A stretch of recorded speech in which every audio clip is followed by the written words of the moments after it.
South ఇండియాలోనే biggest sorry store మన Varahi silks మన విజయవాడ ఎంజీ రోడ్ లో డిసెంబర్ 4వ తారీఖున ఘన ప్రారంభం.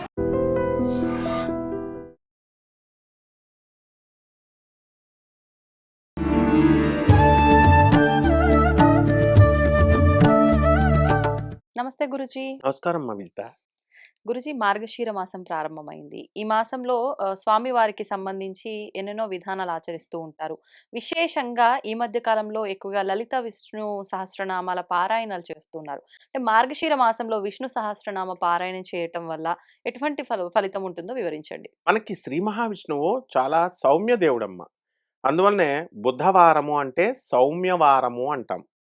అంటే శ్రీ మహావిష్ణువు ఎలా ఉంటాడంటే, నాయనా అని తిట్టేసినా ఏమండు, తర్వాత పొగిడేసినా ఏమండు, ఇలా అంటే దేనికి స్థితప్రజ్ఞుడు. చెలించడు. అది. శివుడు అలా ఉండు, పొగుడుతున్నంతసేపు పొగిడించుకుంటాడు. ఎక్స్ట్రాలు చేస్తే ఇలా త్రిశూలం పెట్టి లేపేస్తాడు. బ్రహ్మదేవుడైనా అంతే, రజోగుణమైన. శివుడైతే తమోగుణం, వెంటనే లేపేస్తాడు. శ్రీ మహావిష్ణువును భృగు మహర్షి వచ్చి కాలుతో పిడేలమని తన్నేస్తాడు గుండెల మీద, అయినా చలించలేదు. స్వామి, నా గుండెలు నొప్పి ఎంత పడ్డాయో అది కాదు కానీ, పాపం మీరు కాళ్ళతో నా చెస్ట్‌ని తన్నారు.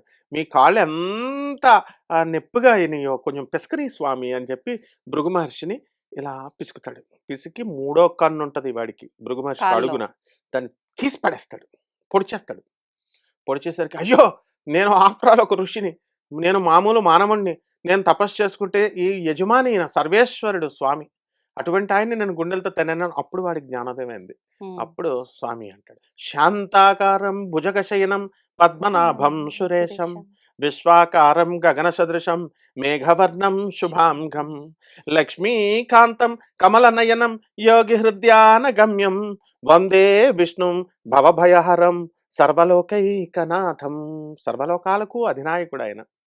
తర్వాత ఆయన శాంతాకారం, ఎప్పుడూ శాంతంలో ఉంటాడు. అందువలనే మొట్టమొదటి నుంచి కూడా సృష్టి ప్రారంభమైన దగ్గర నుంచి కూడా మనం అందరూ ఎక్కువ మంది చేసేది విష్ణు సహస్రమే. మధ్యలో లలితా సహస్రనామాల బ్యాచీలు వచ్చి డామినేట్ చేసేసినాయి. స్వామివారిని డామినేట్ చేసేసి మహిళలు కదమ్మా ఇప్పుడు. అందువల్ల మహిళలు ఏం చేస్తారు, ఆడవాళ్ళు ఏది ఎక్కువైతే అది లలిత లలిత లలిత, మీది తనాలి మాది తనాలి, ఇలాగా మా అమ్మవారు, నేను ఆడదాన్ని, లలిత అమ్మవారు ఆడదే అని లలిత సహస్రాన్ని మొదలెట్టేశారు. మొదలుపెట్టేసి విష్ణు సహస్రం డౌన్ అయిపోయింది, లలిత సహస్రం పెరిగిపోయింది. అందువలన దుర్గమ్మ తల్లి, ఈ ఆదిపరాశక్తి లలితాదేవి కూడా శాంత స్వరూపిణి. అందుకని లలితా సహస్రం చేస్తారనమాట. అదే దుర్గా సహస్రం, కాళీ సహస్రం చేయమంటే భయపడతారు వీళ్ళు, ఉగ్రమని. అయితే ఈ విష్ణు సహస్రం చేస్తేనమ్మా, అందులో మాసానాం మార్గశీర్షం నేనై ఉన్నాను అన్నాడు విష్ణుమూర్తి. అంటే నెలల్లోకెల్లా అన్ని నెలల్లో మార్గశీర్ష మాసం నేనై ఉన్నాను అన్నాడు. అందువల్ల మార్గశీర్ష మాసం అంటే స్వామివారికి చాలా ఇష్టం విష్ణుమూర్తికి. కాబట్టి ఈ నెలలో ఆయనకి విష్ణు సహస్ర పారాయణ చేస్తే అధికమైనటువంటి ఫలితాలు ఇస్తాడు. మరి విష్ణు సహస్ర పారాయణకి ఇదే విష్ణు సహస్ర పారాయణ. ఇందులో ఒక్క శ్లోకమైన, అందులో వాళ్ళు 2 times కానీ 3 times కానీ చదివితే మొత్తం విష్ణు సహస్రం చదివినట్టే. ఏమిటి ఆ శ్లోకము? అందరికీ తెలిసిందే. వనమాలి గది శాంకి శంకి చక్రీ చ నందకి శ్రీమాన్నారాయణో విష్ణు వాసుదేవోభిరక్షతు. ఈ మాలని, ఈ యొక్క మంత్రాన్ని 3 సార్లు కనుక చేసినట్లయితే మనకి విష్ణు సహస్రనామ పారాయణ మొత్తం చేసినట్లు ఫలితం. విష్ణువు అంటే అర్థం ఏమిటంటే సర్వవ్యాపకుడు అని అర్థం. కాబట్టి ఈ యొక్క శ్లోకాన్ని, విష్ణు సహస్ర పారాయణ చేసే ముందు కృష్ణనామ మంత్రాన్ని, వాసుదేవ మంత్రాన్ని, ద్వాదశాక్షరి మంత్రాన్ని మనం ఒక 3 సార్లైనా జపించాలి. అందువలన ఓం నమో భగవతే వాసుదేవాయ, ఓం నమో భగవతే వాసుదేవాయ, ఓం నమో భగవతే వాసుదేవాయ, ఓం నమో భగవతే వాసుదేవాయ, ఓం నమో భగవతే వాసుదేవాయ, ఓం నమో భగవతే వాసుదేవాయ, ఓం నమో భగవతే వాసుదేవాయ, ఓం నమో భగవతే వాసుదేవాయ. ఏమండి, నేను చదువుకోలేదండి. మరి విష్ణు సహస్రం పూర్తిగా చదవలేనండి. ఆ ఒత్తులన్నీ చాలా కష్టంగా ఉంటాయండి. నాకు చదివితే పాపాలొచ్చేస్తాయి అన్నారండి. పుణ్యం, మోక్షం సంగతి తర్వాత అని అనేవాళ్ళు చాలామందుంటారు. అవును. ఎంతమంది నాయనా చదువురా నాయనా ఆం ఇం ఈం క్షం అక్షరమాలే అక్షరమాలం కృతే ఐం వద్ వాగ్వాదిన్యై స్వాహ. అక్షరాలు తప్పైనా పర్లేదురా, హ్మ్. అక్షరమాల ఆమె. ఇది కపాల మాలే కానీ, రుద్రాక్ష మాలే కానీ ఇవన్నీ అమ్మవారు అక్షరమాలంటాం. 52 అక్షరాల మాల వేసుకుంటుంది అమ్మవారు. హుహు. కాబట్టి తప్పులైనా నువ్వు తర్వాత సరిజేసుకుంటారు. అమ్మవారే గురు రూపంలో వచ్చి, స్వామివారే గురు రూపంలో కృష్ణం వందే జగద్గురుం అన్నాం అసలే ఆయన్ని. హ్మ్. ఆయన సరిజేస్తాడు నాయన చదువన్నా చదవరు. అటువంటి వాళ్ళు ఈ నామాన్ని చదువుకోవచ్చు. మా క్లాస్‌లో పీజీ మల్లేశ్వరరావు అని ఒకడుండేవాడు 10థ్ క్లాస్ వరకు. వాడు అన్ని పేపర్ల మీద పేపర్లు ఇంత కట్ట రాసేసేవాడు హ్మ్. ఎగ్జామ్స్‌లో, హ్మ్. ఫైనల్ ఎగ్జామ్‌లో. బాగా చదివేవాళ్ళం మేము 3, 2 పేపర్లు, 4 పేపర్లతో క్లోజు. ఏంటి వీడు ఇంత కట్ట రాసేస్తున్నాడు మాకంటే ఎక్కువ మార్కులు వచ్చేస్తాయేమో అని భయపడేవాళ్ళం. భయపడితే మార్కులిచ్చేటప్పుడు మాస్టర్ "అరేయ్! ఇలా రారా సున్నా వచ్చినాయి నీకు" అని చితకొట్టేసేవాడు ఆడిని. ఏంట్రా రాసాడు అంటే క్వెషన్ పేపర్‌ని ఎక్కిచ్చేసేవాడు. ఒకటోసారి, రెండోసారి. ఆ విధంగా నాకు కూడా విష్ణు సహస్రం రానప్పుడు ఏం చేసేవాడిని చిన్నప్పుడు నేను, ఈ పాట బావుంది నాకు. సుందర చైతన్య స్వాముల వారు మా గురువుగారు పాడుతుంటే, ఓం నమో భగవతే వాసుదేవాయ ఇదే పడేసుకున్నా కూడా హ్మ్. మనకి విష్ణు సహస్రం చేసినంత ఫలితం వచ్చేస్తుంది. ఓహ్! కాబట్టి ఆ రోజున మనం మార్గశీర్ష ఏకాదశి రోజున మామూలు నియమాలు మామూలేనమ్మా. భీష్ముడు కీర్తించాడు దీన్ని. హ్మ్. భీష్ముడు ఉత్తరాయణ కాలంలో వచ్చిన తర్వాత తన శరీరాన్ని వదిలేసేటప్పుడు విష్ణుమూర్తిని స్తుతిస్తాడు. అందువల్లనే దీన్నేమంటామంటే మనము భీష్ణోవాచ అని చెప్పేసి భీష్మ ఉవాచ అని స్టార్ట్ అవుతుంది. హుహుహు. అని స్టార్ట్ అయ్యి కొన్ని మనము ఎంత బావుంటాయంటే క్షీరో దన్వత్ ప్రదేశే శుచిమణి విలసత్ సైకతే మౌక్తికానాం మాలా క్లుప్తాసనస్తస్ఫటికమణినిభై మౌక్తికైర్మండితాంగః శుభ్రైరభ్రైరదభ్రై ఉపరిచితై ముక్తపేయూషవర్షై ఆనందీహ నపునీయా అరివలిన గదా శంఖపాణిర్ముకుంద అని చెప్పి ఇలా కష్టాలు ఉంటాయేమో అనుకుంటారు. ఇది ధ్యాన శ్లోకం కాబట్టి టఫ్ ఉంటుంది. మిగతావన్నీ ఈజీగా ఉంటాయి. భయపడకుండా వీళ్ళు ఏం చేయొచ్చు అంటే విష్ణుర్జుష్ణుర్వషట్కారో అలా సింపుల్గా ఉంటాయి కాబట్టి ఓం విశ్వం విష్ణుర్వషట్కారో భూత భవ్య భవత్ ప్రభు భూతకృద్ భూత భృద్భావో భూతాత్మ భూత భావన ఇలాగే ఉంటాయి. కాబట్టి ఇటువంటి విష్ణు సహస్ర పారాయణ మనం ఎంత చెప్పినా కూడా మనం దాని యొక్క ఫలితాన్ని మనం వర్ణించలేము. ఎందుకంటే అపార కరుణామయుడు ఆయన. ఇది హ్మ్. మాల్లో ఏమని చెప్తారంటే, ఈ పారాయణ చేస్తే నీకు ఇల్లొస్తుంది, కష్టాలు పోతాయి, శత్రుపీడ పోతాయి, ఇలా అన్నీ చెప్తారు. కానీ ఇందులో సూచనప్రాయంగానే చెప్పారమ్మా. ఆహా! దానికి మించి కోట్ల రెట్లు ఇచ్చేటటువంటి కరుణామయుడు ఆ శ్రీమన్నారాయణమూర్తి. కాబట్టి తప్పులు వచ్చినా సరే మానొద్దు. తర్వాత పండితులని అడిగి కరెక్ట్ చేసుకోవచ్చు. ఇప్పుడు క్యాసెట్స్‌లో వీడియోల్లో కరెక్ట్ చేసుకోవడానికి ఉన్నాయి. అక్షర తప్పులొచ్చినా కూడా. ఫస్ట్ అంటూ స్టార్ట్ చేయాలి. పూర్వకాలం ఏంటంటే బ్రాహ్మణ కుటుంబాల్లో పాత అమ్మమ్మలు, తాతయ్యలు వాళ్ళందరూ కూడా పరంపరగా వచ్చి వాళ్ళంతా చదివేవారనమాట. చదివి మిగతా పిల్లలకి నేర్పించేవారు. హ్మ్. కాబట్టి ఆ సాంప్రదాయం వచ్చేది. కాబట్టి ఎట్టి పరిస్థితుల్లో ఒకడు నన్నడిగాడు, "ఏవండీ మీరు లలితా సహస్రమును, విష్ణు సహస్రం చదవమంటున్నారు. ఇవి చదివితే మా అమ్మ ఏమన్నా మా ఎమ్మెల్యే అయిందా? లేకపోతే మా అమ్మమ్మ ఏమన్నా ఎంపీ అయిందా?" అంటే వాడికెవడో ప్రత్యంగిర, వారాహి ఇలాంటి ఉగ్ర మంత్రాలు చదవమన్నాడంట. చదవమంటే, "నాయనా అవి ఇచ్చేవి అవి ఎలాగ ఇస్తాయి? ఇవి అంతకంటే పవర్‌రా నాయనా ఇవి. కాబట్టి చేసుకో నాయనా" అంటే తప్పకుండా వాడికి రియలైజేషన్ వచ్చిన తర్వాత చేశాడు. అంటే బయటికి కనబడవివి. ఈ విష్ణు సహస్రము, లక్ష్మీ సహస్రము, ఈ హ్మ్. యొక్క లలితా సహస్రము, ఈ సహస్రాలన్నీ ఎలా రక్షిస్తాయంటే గాయత్రి ఒకటి కంటికి కనబడవు. ఓకే. మా గురువుగారు పురాణ పండిత రాధాకృష్ణమూర్తి గారు చెప్పేవారు. ఏమనేవారంటే ఈ ఒక ఇద్దరు ఆడవాళ్ళు ఒక భక్తుడున్నాడట. వాడు ఎప్పుడు విష్ణు సహస్రమో, లేకపోతే లలితా సహస్రమో ఏదోటి సాత్విక దేవతను చేసేవాడట. హ్మ్. హ్మ్. ఎవరో "నీకిదెందుకురా ఉగ్ర క్షుద్రశక్తి, ఉగ్రశక్తి కూడా కాదు. ప్రత్యంగిర, వారాహి అంటే దేవతలు. క్షుద్రశక్తినే చేసేయి. కర్ణపిశాచి ఇలాంటివి ఉంటాయి కదా! అలాంటివి చేసేస్తే నీకు ఇమ్మీడియేట్ రిజల్ట్స్ వచ్చేస్తాయి" అని చెప్తే వాడేం చేశాడు మొదలుపెట్టాడంట. మొదలుపెడితే కొన్ని రోజులు పోయిన తర్వాత హ్మ్. వాడికొక కలొచ్చింది. ఓకే. ఇద్దరు స్త్రీలు కొట్టుకుంటున్నారు. నల్లగా ఉన్న ఆవిడేమో ఈ మహాలక్ష్మిలాగా ఒక ఆవిడుందంట. నల్లగా ఉన్న ఆవిడ ఒక ఆవిడ. ఆవిడని జుట్టు పట్టుకొని ఇద్దరు ఫైటింగ్ చేసుకుంటున్నారు. "అరేయ్ నాయనా నువ్వది ఆపేయరా చదవడము. నేను ఓడిపోతున్నానురా. నేను నీకేం తక్కువ చేశానురా. తిండి పెడుతున్నాను కదా నాయనా" అని చెప్పి లక్ష్మీదేవి ఇచ్చేస్తుంది. చెప్తది అందులో గాయత్రీదేవి. చెప్తే ఆ తర్వాత వీడు కొంతకాలానికి రియలైజ్ అయ్యి వదిలేశాడు. ఎందుకని క్షుద్ర శక్తులు ఇలాంటివన్నీ కూడా మనకి సంపదలు వారం రోజుల్లో ఇస్తాయి. 20 రోజుల్లో ఇస్తాయి. కానీ భార్యను చంపేస్తాయి. హ్మ్. పిల్లల్ని చంపేస్తాయి. ఫ్యామిలీస్‌కి ఈ యొక్క సైడ్ ఎఫెక్ట్స్ ఉంటాయన్నమాట. అదే అమ్మవారిని మనం శ్రీమన్నారాయణమూర్తి, లలితా సహస్రనామాలు ఇలాంటివి గాయత్రి మంత్రాలు, ఇలాంటి సాత్విక దేవతలయి చేస్తే మనకి అవి ఎప్పుడు తిండి పెడతాయి. మనకి ఏ లేమీ లేకుండా చేస్తాయి. ఇక్కడ క్షుద్ర శక్తులు అన్నాను. అంతేగాని వారాహి, ప్రత్యంగిర అలాంటివి గాదు. హ్మ్. వారాహి దైవశక్తి, మంగళశక్తి. ప్రత్యంగిర మంగళశక్తి. అలాగే దశమహావిద్యలు మంగళశక్తులు అని శుభాలకి చేస్తాయి. అవును. క్షుద్ర శక్తులను చేయకూడదు.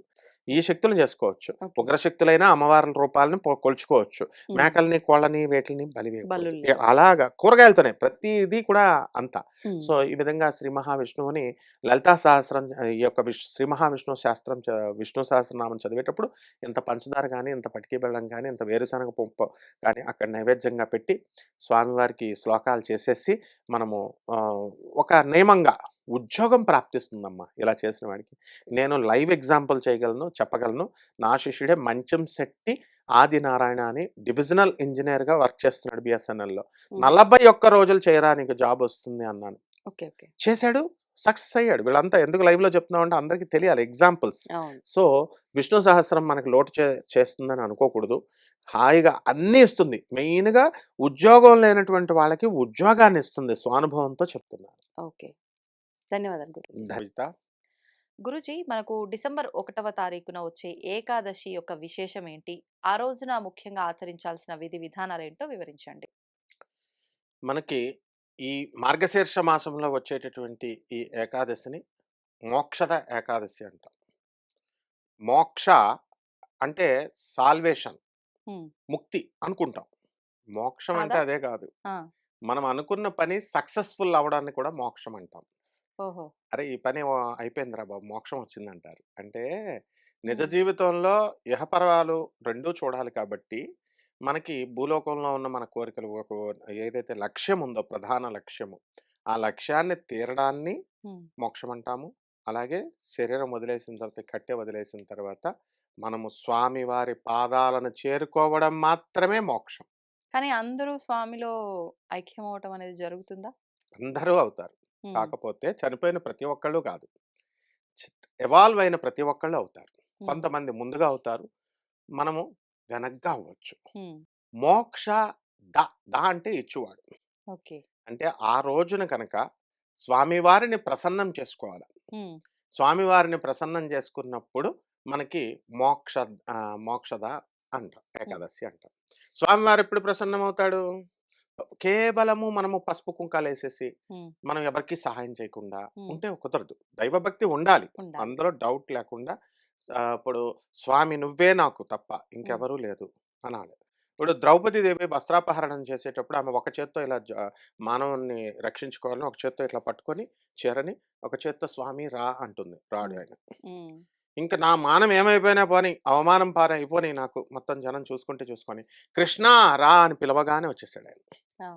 అలాగే గజేంద్ర మోక్షం గూడా యుద్ధం చేసి వెంటనే మొసలి ఇలా పట్టుకోగానే స్వామి వచ్చేయంటే రాడు.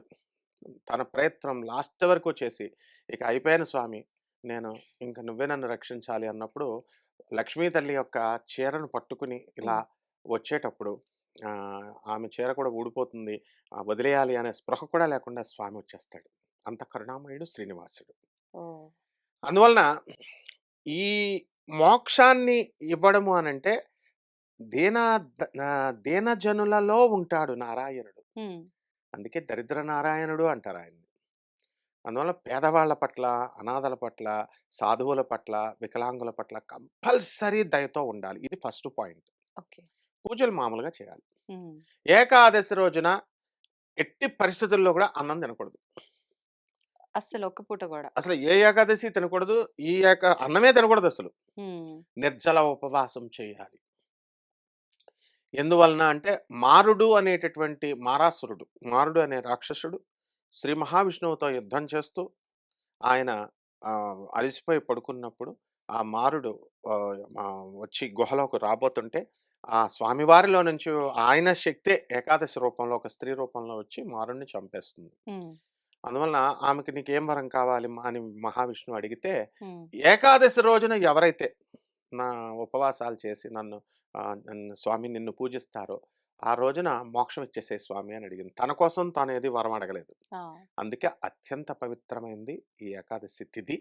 అండ్ జ్యోతిష శాస్త్రంలో కూడా ఏమని చెప్తామంటే, ఏ ఏ గ్రహాः అరిష్టస్థానగతాः తేషాం గ్రహాణం శుభ ఏకాదశ స్థాన ఫలాభ్యాప్త్యర్థం అంటాం.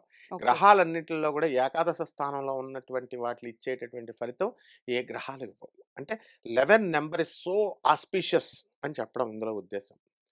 సో ఆ రోజున తెల్లవారుజామున నిద్ర లేవాలి, తలంటు స్నానం చేయాలి, హ్మ్. నూతన వస్త్రాలు కాకపోయినా శుభ్ర వస్త్రాలు ధరించాలి. స్వామివారికి శ్రీమన్నారాయణమూర్తికి, లక్ష్మీదేవికి కలశం పెట్టాలి. కలశం పెట్టి ఒక వెంకటేశ్వర స్వామిని లేకపోతే మన నారాయణమూర్తిని ఒక్కడినే ఆవాహనం చేయకూడదు ఎప్పుడు కూడా.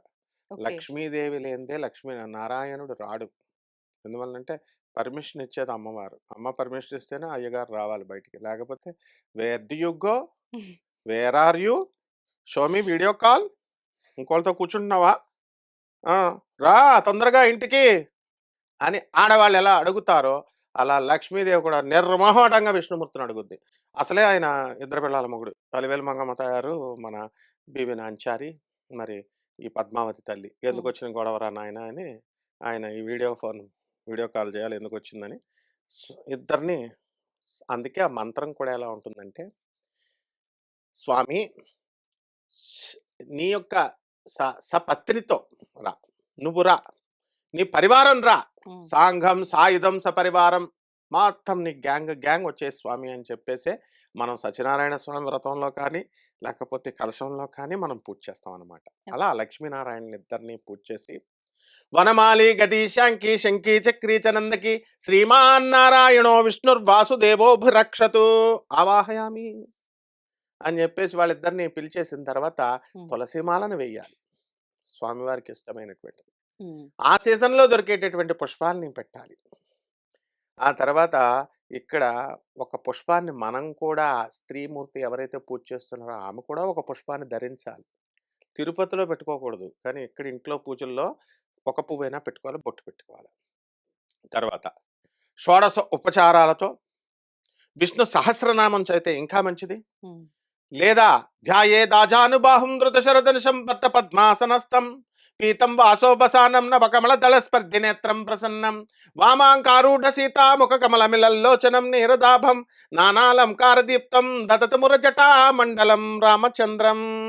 శ్రీరాముల వారిది కానీ హ్మ్. వసుదేవసుతం దేవం కంసచాణూరమర్దనం దేవకి పరమానందం కృష్ణం వందే జగద్గురుం.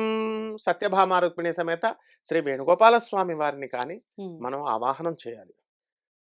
మా ప్రిన్సిపల్ మేడం పాఠాలు చెప్పేటప్పుడు ఇలాగే చెప్పేవాడిని. నువ్వేమో ప్రిన్సిపల్ మేడం చేతులు అలా కట్టుకుంటున్నావు అనమాట స్టూడెంట్.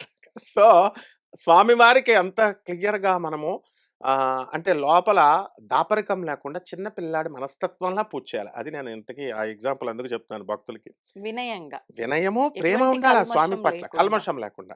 పసి హృదయంతో. అప్పుడు నారాయణమూర్తి పొంగిపోతాడు. హ్మ్. లేకపోతే ఒక 5 ఏళ్ల చిన్న పిల్లగాడు ధ్రువుడిని తీసుకొచ్చి డాడీ అనగానే తొడ మీద కూర్చోపెట్టుకొని ఏదో చాక్లెట్టో, బిస్కెట్టో కొనిస్తాడు ఏడుస్తుంటే. ఈయనకి ఏకంగా ధ్రువపదాన్ని ఇచ్చేసాడు. ఋషులు వేల వేల సంవత్సరాలు, దేవతలు లక్షల లక్షల సంవత్సరాలు, కోట్ల సంవత్సరాలు తపస్సు చేస్తే ఇవ్వనటువంటి దాన్ని హ్మ్. చాక్లెట్ లాగా ధ్రువుడికి ఇచ్చేసిన కరుణామయుడు శ్రీనివాసుడు. ఆ! అందువల్ల మనకు మోక్షం ఇవ్వడం పెద్ద విషయం కాదు. ఆయన చేతిలో పని. అంటే అందరికీ డౌటొస్తది.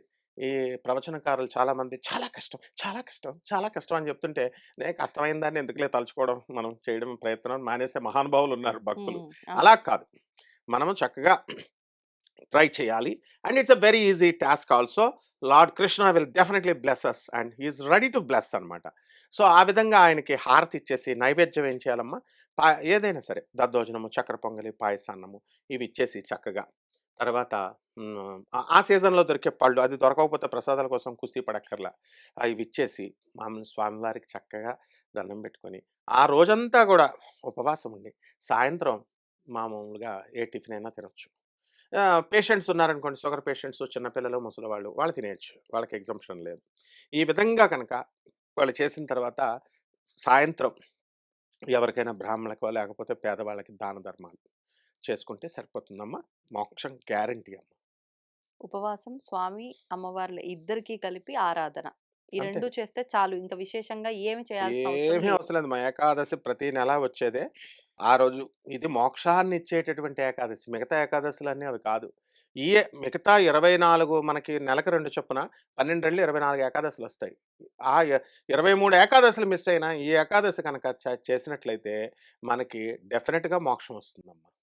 ధన్యవాదాలు గురూజీ. గురూజీ మనం ఏ పని చేసినా కూడా దానికి గురుబలం అనేది యాడ్ అయితేనే అది మంచి ప్రతిఫలం ఉంటుంది అంటారు. అంటే తల్లిదండ్రుల ఆశీర్వాదం ఉండాలి, గురువు యొక్క అనుగ్రహం ఉండాలి, భగవంతుడి యొక్క కృప ఉండాల్సిందే. ఈ ముగ్గురిలో అంటే ఎవరి ఆ యొక్క ఆశీర్వాదం మన పైన లేకపోయినా కూడా ఖచ్చితంగా మనకు ఒడిదుడుకులనేవి ఎదురవుతూనే ఉంటాయి. అయితే విశేషంగా మనకి డిసెంబర్ మాసంలో 4వ తారీఖున దత్త జయంతి రాబోతోంది. ఆ రోజున మరి దక్షిణామూర్తి స్వామిని కానియండి, దత్తాత్రేయుడిని కానియండి, గురుస్థానాల్లో ఉన్న వీళ్ళందరినీ మనం ఏ రకంగా ఆరాధించొచ్చు? వారందరికీ మనం ఏ రకంగా కృతజ్ఞత తెలుపుకోవచ్చు? ఏ రకంగా తెలుపుకుంటే గురు అనుగ్రహం మన పైన ఉంటుందో తెలియజేయండి. తప్పకుండా అమ్మా. మాతా రామో మత్పితా రామచంద్రః, స్వామీ రామో మత్సఖా రామచంద్రః, సర్వస్వం మే రామచంద్రో దయాళుర్నాన్యం జానే నైబ జానే న జానే. మాతా రామో, నా తల్లే రాముడు అన్నాడు. తల్లే మొదట గురువు. గురువు అంటే వేరే ఎవడో ఉండడు. ఒక పిల్లి తన పిల్లకి ఎలాగా నేర్పిస్తదంటే, నువ్విక్కడ బయటకొచ్చి అది చిన్న పిల్లలు బయటకొచ్చేస్తా ఉంటాయి. కోడి పిల్లలను కూడా చూడండి. బయటకొచ్చేస్తుంటే గ్రద్దెత్తుకుపోతుంది. హ్మ్. కుక్కలు పట్టుకుపోతాయనివి లోపలికి తీసుకొచ్చేసి దాచేస్తాయి. కొంచెం కొంచెం ఆ తర్వాత పెద్దయిన తర్వాత అవే బయటికి తీసుకొచ్చి చెట్టెక్కించడం ఇలా నేర్పిస్తాయి. హ్మ్. సమాజంలో ఉన్నటువంటి శత్రువు సహజంగా ఏర్పడతారు మనకి. అందువలన ఆ సహజ శత్రువుల నుంచి తల్లి ఎలా రక్షించుకోవాలి పిల్లల్ని మనం అనేది తల్లి శిక్షణ ఇస్తది. మొదట గురువు. తర్వాత తండ్రి బయట బ్రతకాలి. మంచి బట్టలేస్తేనే నీకు వాల్యూ వస్తుంది నాయన. మంచిగా టిప్ టాప్‌గా ఉండాలి. ఇది డాంబికమైన ప్రపంచం నాయన అని చెప్పేసి తండ్రి డబ్బులు విలువ చెప్తాడు. తండ్రి ఆహ్, సెకండ్ గురువు. మాస్టారు పాపం పాఠాలు చెప్తాడు. పిల్లాడు రాయడం రాకపోతుంటే చదువు రాకపోతే, అయ్యో! ఈ పిల్లాడు పెద్దయిన తర్వాత నా శిష్యుడు ఉద్యోగం రాదు. వీడు పాపం నానా కష్టాలు పడాలి. వీడు ఉద్యోగం చేస్తే 33 సంవత్సరాలు కూర్చొని తిని తేరగా గవర్నమెంట్ జాబులు చేసుకోవచ్చు. వీడు ఏమనుకున్నా పర్లేదు వీడికి చదువు రావాలా లేకపోతే నానా కష్టాలు పడాలి ఎందుకొచ్చింది అని చెప్పి వీళ్ళ నాన్న వీడు వచ్చి ముగ్గురు నా మీద కేసు పెట్టేస్తారని తెలిసినా సరే కూడా మాస్టారు చితగ్గొట్టేస్తాడు. మా మాస్టర్లు ఇలా కొట్టేసేవారు ఇక్కడ డస్టర్ పెట్టి కర్రలు పెట్టి. కానీ మేము కేసులు పెట్టలేదు. ఇప్పుడున్న ఆధునిక ప్రపంచం వీళ్ళకి కేసులు పెట్టేస్తున్నారు. అయినా సరే మాస్టార్లు పాపం వాళ్ళు ఏమనరు. అటువంటి జగద్గురువైనటువంటి గురువు దత్తాత్రేయుడు. ఆయన ఎక్కడ వెలిసాడు? గాణగాపురంలో వెలిసాడు. దక్షిణామూర్తి గారు అసలు గురువంటే ఏంటి? మాట్లాడాలేమో, గురువుని రోజు కలవాలేమో ఆశ్రమానికెళ్ళి అని అనుకునేటటువంటి జనాలకి ఏమి రావక్కర్లేదమ్మా. హ్మ్. మీరు మీ ఇంటి దగ్గరే ఉండండి. ఆయన మాటలు కూడా అవసరం లేదమ్మా. మీరు రోజు ఫోన్‌లో గురుగారు బాగున్నారండి? హ్మ్. మళ్ళీ నెక్స్ట్ డే ఏవండీ మీరే కదండీ డైలీ ఫోన్ చేయమన్నారు. గురుగారు టిఫిన్ చేశారా? అని మామూలు ఫ్రెండ్స్‌లాగా అడుగుతారు. అవసరం లేదని దక్షిణామూర్తి ఏం చేస్తాడంటే కేవలం ముద్దరలతో సనకసనందల వంటి గుడ్ స్టూడెంట్స్‌కి ముద్దరలతో ఆయన జ్ఞానోపదేశం చేసేస్తాడు. వాళ్ళ డౌట్స్ అన్నీ తీర్చేస్తాడు. హుహు. అంటే మాటలకు అందని వాడు భగవంతుడు. ఆ భగవత్ తత్వాన్ని ఊహకు అందని వాడు భగవంతుడు. కేవలం సంజ్ఞలతోనే చెయ్యాలది. మైండ్‌కి ఎటువంటి విశేషమైన ముద్ర ద్వారానే తెలియజేస్తారా గురువు గారు? ముద్రలు. దక్షిణామూర్తుల వారు. హుహు. అంటే నోటితో ఊహించలేము, మాటలతో ఎక్స్‌ప్లెయిన్ చేయలేము. మెటాఫిజిక్స్ ఆఫ్ గాడ్‌ని, హ్మ్. గాడ్ తత్వాన్ని. అందుకని ముద్రలతోనే ఆయన మా ఊహకి, మనసుకి అతీతమైనటువంటి ఆత్మతోనే అనుసంధానం చేసి శిష్యుడిని వాళ్ళ డౌట్‌లు క్లియర్ చేసేస్తాడు. ఇది దక్షిణామూర్తి సాంప్రదాయం. ఓకే. దత్తాత్రేయ స్వాముల వారు, నృసింహ సరస్వతి స్వాముల వారిలా కమండలం పట్టుకొని చక్కగా వచ్చేసారు. గాణగాపురంలో వెలిసారు. హ్మ్. నిత్య విహారి ఆయన. హ్మ్. ఆ తర్వాత అక్కడే నివాసం చేస్తాడు. అక్కడే తిరుగుతాడు. మధ్యాహ్నం మనతో పాటు ఉంటూ భక్తులకి 12 గంటలకి నేను భిక్షకొస్తానన్నాడు. ఇప్పుడు కూడా 12 గంటలకి భిక్షకొస్తాడు. ఇది దత్తాత్రేయ జయంతి అన్నమాట ఈరోజు. The okay. 4వ తేదీన డిసెంబర్ 2025 సంవత్సరంలో. హుహు. సో, ఈ దత్త జయంతి రోజున మనకి ఆహ్, భీమా అమరజా నది సంగమంలో అక్కడ సంగమంలో దత్తాత్రేయ స్వామి, నృసింహ సరస్వతి స్వాముల వారు స్నానం చేసి హ్మ్. అక్కడ భక్తులందరికీ భక్తి క్షేత్రం అంటారు. అక్కడ వాళ్ళందరికీ భక్తి ప్రబోధించి అటునుంచి వెళ్ళిపోతూ నిర్గుణ మఠంలో ఆయన ఉంటారు. అక్కడొచ్చి భక్తులందరికీ కూడా రెస్ట్ తీసుకునేవారు. అందరికీ జ్ఞానబోధ చేసేవారు. అందరిని ఆశీర్వదించేవారు. ఓకే. అటువంటి స్వామి వారి యొక్క పాదుకలను ఆయన శ్రీశైలం అంతర్ధానం అయిపోయినప్పుడు ఆయన పాదుకలను అక్కడ పెట్టేశారు. గురు పాదుకలు అంటారు. గాణగాపురం వెళ్ళినటువంటి వాళ్ళంతా కూడా నిర్గుణ మఠంలో కనుక ఆ పాదుకలను దర్శించకుండా యాత్ర చేసి వచ్చినట్లయితే యాత్ర ఫలితం రాదు. ఓహో! అక్కడ కర్మను తీస్తాడాయన. అది కర్మక్షేత్రం అన్నారు. ఎవరైతే స్టూడెంట్స్ వెళ్తారో అక్కడికి భక్తులు వాళ్ళ యొక్క కర్మను లాగేస్తాడు. హ్మ్. బెత్తం పెట్టి కొడతాడు మనల్ని. హ్మ్. అక్కడే మళ్ళీ ఆ కర్మను దాన్ని తీయడం వల్లే కర్మ పోతుంది. హ్మ్. అందువలన అక్కడే ఒక చెట్టు ఉంటుంది. అక్కడ ఆ మఠం దగ్గర. అక్కడ ఒక బ్రహ్మరాక్షసుడు నివసిస్తూ ఉంటే అందరిని చంపుతూ ఉంటే ఆయనకి మోక్షాన్ని ప్రసాదించాడు నృసింహ సరస్వతి స్వాముల వారి కలియుగంలో 16వ శతాబ్దంలో. ఓహో! మళ్ళీ అక్కడి నుంచి మా కల్లేశ్వరంలో హ్మ్.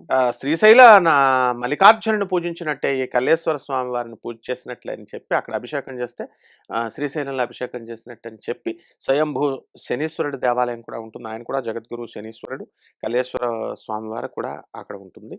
ఇక్కడ మోక్ష క్షేత్రం అంటారు. ఫైనల్‌గా ఈ 3 దర్శనాలు చేసుకుంటే సింపుల్‌గా మోక్షం వస్తుంది. ఓకే. అంటే మనకిక్కడ ఒక డౌట్ రావచ్చు. ఏమన్నా అందరూ ఉన్నారు గదండీ! అందరికి మోక్షం వస్తుందా అని. యెస్! మోక్షం ఈస్ అసర్టైన్డ్. మోక్షం ఈస్ గ్యారంటీడ్ బై దత్తాత్రేయ. ఎవడికి కాదనే హక్కు లేదు. ఎవరైతే నిర్మలమైన మనస్సుతో గురుచరిత్రలో చెప్పినట్టుగా, స్థల పురాణం చెప్పినట్టుగా ఎవరైతే గాణగాపురం నాకు మోక్షం వస్తుంది అని నమ్మి 3 చోట్లకి వెళ్లి దర్శనం చేశాడో వాడికి మోక్షం రాకపోతే నన్ను అడగొచ్చు. హ్మ్. ఇదొకటి. నెక్స్ట్ ఈ అలాగే జగద్గురు అయినటువంటి ఆదిశంకరాచార్యులు వారు ఆయన శిష్యులకి పాపం ఒక శిష్యుడు ఏం చేస్తాడంటే ఆయనకి మనస్సు జ్ఞాపకం గుర్తుండదు. ఆయన రోజు క్లాసులు చెప్పేటప్పుడు ఒక గుహలో ఆ శిష్యుడు రాడు. బట్టలు తుక్కుంటున్నాడు. ఏమైనా సరే నేను గురువుగారికి మంచి చేయాలి. ఏమైనా సరే నేను గురువుగారికి ఐడియాలజీ రుణం తీర్చుకోవాలా. గురువుగారికి హెల్ప్‌ఫుల్ అవ్వాలా అని మనసులో పదే పదే అనుకుంటూ బట్టలు తుక్కుంటుంటే ఇక్కడ పిల్లలు ఏమంటారు ఆదిశంకర్‌ని, "సార్ క్లాస్ స్టార్ట్ చేసేయండి సార్. వాడు మొద్దు మొద్దు స్టూడెంట్ సార్ వాడు. ప్లీజ్ సార్" అని మెరిట్ స్టూడెంట్స్ అయినటువంటి పద్మపాదుడు వీళ్ళు అడుగుతుంటే, "వెయిట్ ఫర్ సమ్ టైమ్" అంటాడు ఎవరు మన ఆదిశంకర్లు. తర్వాత కొంచెం సేపటికి మళ్ళీ, "ఉండండమ్మా కొంచెంసేపు హాఫ్ ఎన్ అవర్" అలా ఒక గంట వెయిట్ చేస్తాడు. హ్మ్. ఆ తర్వాత ఇక వీళ్ళు తిట్టుకుంటుంటే అప్పుడు గురువుగారు ఏం చేస్తారు, ఆహ్, "I am blessing you Totakacharya, నేను నిన్ను ఆశీర్వదిస్తున్నాను. సకల విద్యలు నీ ప్రసాదిస్తున్నాను" అని ఇక్కడి నుంచి అనగానే ఆయనకి అన్ని విద్యలొచ్చేస్తాయి. వచ్చేసినాయి. అలాగే ఆయనకి "తోటకాచార్య రా" అంటాడు. అనగానే గుహలోకొస్తాడు. ఈ మొద్దు వెధవ కోసం జగద్గురువు అయినటువంటి ఆదిశంకరాచార్యుల వారు క్లాస్ ఆపేశారు అని అందరూ వాడి వైపు చూస్తారు మొద్దు అనుకోని. వాడు రావడమే జగద్గురు ఆదిశంకరాచార్యుల వారిని కీర్తనలతో పొగుడుతూ ఉంటే సంస్కృతంలో దాన్ని తోటకాష్టం అంటారు. వీళ్ళంతా నిశ్చేష్టులైపోతారు ఆశ్చర్యంతో. అంటే ఆహా! గురువు బ్లెస్ చేస్తాడలా. అలా మనందరికీ కూడా ఈ దత్త జయంతి రోజున మార్గశీర్ష మాసంలో మాసంలో వచ్చింది. ఉన్నటువంటి పౌర్ణమి రోజున పుట్టాడు దత్తాత్రేయుడు. బ్రహ్మ విష్ణు మహేశ్వరులు ముగ్గురు కలిసి సతీ అనసూయ దేవికి అత్రి మహర్షికి పుట్టాడు కాబట్టి మన జీవితంలో కూడా ఎన్ని కోట్ల జన్మలు ఎత్తినా సరే విష్ణుమూర్తి పాదాలను కూడా మనం చూడలేము, తాకలేము, ముట్టుకోలేము, వెళ్ళలేము. ఓహ్! బ్రహ్మదేవుణ్ణి కూడా మనం చూడలేము, పాదాలను చూడలేం. హ్మ్. విష్ణుమూర్తి శివుడి దగ్గరికి దరిదాపుల్లో కూడా వెళ్ళలేం. అటువంటిది పిల్లల మీద వాత్సల్యంతో తానే గురు రూపంలో మాస్టర్ రూపంలో ఒక కమండలం పట్టుకొని భూమి మీదకి నడుచుకొచ్చేసాడు దత్తాత్రేయుడు. హ్మ్. మాస్టర్ని ఈజీగా కలుస్తాం మనం. "మాస్టర్ నాకు I have a doubt master" అని క్లాస్‌లోకి వెళ్తే "కమాన్ రా ఏంటి చెప్పు" అంటాడు. ప్రోటోకాల్ ఉంటుంది. ప్రైమ్ మినిస్టర్‌కి ఉంటుంది, సీఎంకి ఉంటుంది, అందరికి ఉంటుంది. కానీ మాస్టర్‌కి నో ప్రోటోకాల్. మనము మా మాస్టర్ స్కూల్లోకి, కాలేజీలోకి ఎవరైనా వెళ్ళిపోవచ్చు. ఆ విధంగా గాణగాపురం అందరూ invited. It is a university అమ్మా, విశ్వవిద్యాలయం. గురువు పిలవడమ్మా, మనమే వెళ్ళాలి. హ్మ్. చాలామంది ఏమనుకుంటారంటే, ఏవండి గురు పిలుపుంటేనే ద ద గాణగాపురం దత్తాత్రేయ స్వామి వారు పిలిస్తేనే మేము వెళ్ళగలుగుతాం లేదండి అంటాడు. హ్మ్. లేదు, నీలో జిజ్ఞాస ఉండాలి. నేర్చుకోవాలనే జిజ్ఞాస, నీలో గురువుని కలవాలనే ఆసక్తి ఉంటే హ్మ్. రా అంటాడు. హ్మ్. ఆ విధంగా అక్కడికి వెళ్ళిన తర్వాత భిక్ష చేయాలి మనము. భిక్ష పెట్టాలి ఇతరులకి. ఆ ఓకే. స్వామివారి యొక్క చరిత్రలు, లీలలన్నీ కూడా శ్రీ గురు చరిత్రలో ఉంటాయి. 10 ఎకరాల ల్యాండ్ ఉన్నటువంటి ఒక రైతుని హ్మ్. ఆయన మిగతా రైతులందరూ కూడా వచ్చే ప్రమాదాన్ని ముందే వాళ్ళకి కలిగే ప్రమాదం వీడి శిష్యుడికి కలగకూడదు అని చెప్పి నృసింహ సరస్వతి గురుదేవులు ముందే ఊహించి ఇతన్ని చేను కట్ చేయించేసి, విరగబండించేసి మిగతా వాళ్ళయన్నీ నాశనం అయిపోతాయి పొలాలు. హ్మ్. వాళ్ళకి పంచేలా చేశాడు. ముసలి గేదెని పాలిచ్చేలా చేశాడు. చనిపోయినటువంటి వాడిని బ్రతికించాడు. బ్రాహ్మణ కుమారుడిని మదంతో, దర్పంతో విర్రవీగుతున్నాం మేం పండితులం అనేటటువంటి వాళ్ళని తోలు తీసేశాడు. ఒక మాదిగ పంచమ కులంలోకి చెందినటువంటి అతని చేత గీతలు దాటించి 7 జన్మల వెనక్కి పంపించి మదాంధులైనటువంటి ఆ పండితుల యొక్క వాళ్ళతో వాదించి మదాన్ని తీసేశాడు. ఆ విధంగా ఇప్పుడు కలియుగంలో అందరికి కూడా ఎవరైతే అప్పుల బాధలో ఉన్నారో, పిల్లలు లేరని బాధలో ఉన్నారో, ఐవీఎఫ్ సెంటర్స్ తిరగక్కర్లేదు, అప్పులు ఉన్నాయని చెప్పి బ్యాంక్ లోన్స్కి అప్లై చేయక్కర్లేదు, మామూలుగా ఇక పెళ్ళిళ్ళు అవ్వట్లేదని మ్యాట్రిమోనియల్ సైట్స్కి వెళ్ళక్కర్లేదు, చదువు కావాలని ఆ స్పెషల్ ట్యూషన్స్, ఈ స్పెషల్ ట్యూషన్స్ లాంగ్ టర్మ్లో వెళ్ళాల్సినటువంటి అవసరం లేదు. జస్ట్ నమ్మి గణగాపురం దత్తాత్రేయ స్వామివారి దగ్గరికి వెళితే ఆయన డిసిప్లిన్ ఇస్తాడు. ఆ డిసిప్లిన్తో మనం ఇంటికి వచ్చి నోరు మూసుకొని చదువుతాం, ఒళ్ళు వంచి కష్టపడతాం, చదువు వస్తుంది, అప్పులు తీరుస్తాం, ఉద్యోగం కరెక్ట్గా చేస్తాం, అప్పులు తీరుతాయి. అంతేగాని దత్తాత్రేయ స్వామి మీద జోల్లో వేయడు. ఒక ఆమె వచ్చి అడుగుద్ది అనమాట, స్వామి నాకు 15 లక్షలు ఇవ్వు స్వామి 2 రోజుల్లో, లేదా నేను జోలు పెట్టేస్తాను. జోలు పెట్టేస్తే డబ్బులు వేస్తారు భక్తులు, షిర్డీలో వేసారు ఆల్రెడీ అని అంటారు. కానీ తర్వాత స్వామి అమ్మ ఇది ఒక్కటే కోరిక 15 లక్షలు చాలా అమ్మ అంటే, లేదు సార్ అనదర్ 2 months టైం ఇస్తున్నాను దత్తాత్రేయుడికి, 3 crores ఉన్నాయి టోటల్ అప్పులు, అది తీర్చేయాలన్నాడు. అలా తీరుస్తాడు ఆయన. కానీ ఇలా జోల్లో మనం ఎక్స్పెక్ట్ చేసినట్టు జోల్లో డబ్బులు వేయడు. డిసిప్లిన్ నేర్పిస్తాడు, పని ఎలా చేయాలో నేర్పిస్తాడు, తెలివి ఎలా ఉండాలో నేర్పిస్తాడు. He is the teacher, the universal professor. గురుదేవుడు అయినటువంటి దత్తాత్రేయ స్వామి అనుగ్రహంతో మన కర్మను తొలగించేసి నెక్స్ట్ జన్మలో ఉన్న అదృష్టాన్ని తీసుకొచ్చి ఈ జన్మలోకి అతుకుతాడు. అదే గురుచరిత్రలో జరిగింది. మనిషిని చంపేస్తే నువ్వు ఎలా బతికిచ్చావయ్యా అని ఒకడు అడుగుతాడు. బ్రహ్మదేవుడేమో ఆయుర్దాయం ఇంతే అని రాశాడు, 80 సంవత్సరాలని 40 సంవత్సరాలని చచ్చిపోయాడు. మరి నువ్వు ఎలా పెంచావు, నువ్వు ఇప్పుడు మళ్ళీ పెంచావు అంటే బ్రహ్మదేవుడు అబద్ధమా, లేకపోతే నువ్వు చేసింది అబద్ధమా, అంటే ఈ ప్రవచనకారులు అంతా చెప్పేది అంత అబద్ధమా, అంటే మీరు ఆడుకుంటారా వేదాలు పురాణాలు అనే అబద్ధాల కథలు చెప్పి? దేవుడు అబద్ధాలు ఆడొచ్చు, మనుషులు అబద్ధాలు ఆడితే జైలు పడేస్తారు, తల్లేమో కొడుతుంది తండ్రి. మీరు ఎలా అబద్ధాలు ఆడారు అని అడుగుతాడు. ఒరే పిచ్చోడా ఇలా రా అని చెప్పి ఆయన్ని నెక్స్ట్ జన్మలోకి తోసేస్తాడు నృసింహ సరస్వతి స్వాముల వారు. నెక్స్ట్ జన్మలో వీడికున్న ఆయుర్దాయాన్ని చూపిస్తాడు. అక్కడ 30 సంవత్సరాలు తీసుకొచ్చి ఇక్కడ అడ్జస్ట్ చేశాడు. పిచ్చోడా కర్మ సిద్ధాంతం నడుస్తుంది, ఆ నెక్స్ట్ జన్మలో వచ్చేది అడ్జస్ట్ చేశాను. ఆ విధంగా భిక్షాందేహి దత్తాత్రేయ అని మనం గురుదేవుడి దగ్గరికి వెళ్ళినప్పుడు నెక్స్ట్ జన్మలో మన అదృష్టాన్ని తీసి ఈ జన్మలోనే అడ్జస్ట్ చేసి మనల్ని కుబేరులను చేయగలడు, అప్పులు తీర్చేసేలా చేస్తాడు గురుదేవుడు. ధన్యవాదాలు గురుజీ. ధన్యవాదాలు. And for more videos, Please subscribe to iDream. Please subscribe to iDream. Please subscribe iDream. And please subscribe to iDream. For more videos, subscribe to iDream. please like, share and subscribe to the channel. Congratulations, iDream. Subscribe to iDream. Subscribe to iDream. So subscribe to iDream Media. iDream ki iDream team andarki huge congratulations. Please subscribe iDream Media. Please subscribe to iDream. Subscribe iDream. Please subscribe to iDream. iDream అంటే నా కళల ఛానల్ను subscribe చేసుకున్న నోరు తిరుగుతలేదు, మీరైతే గంట గుర్తు కొట్టండి. For more such videos, please subscribe to iDream. Subscribe to iDream. Please subscribe to iDream. Please subscribe iDream Media. Please do subscribe to iDream. Please subscribe to iDream Media. For best entertainment and information, please subscribe iDream. And don't forget to subscribe to iDream.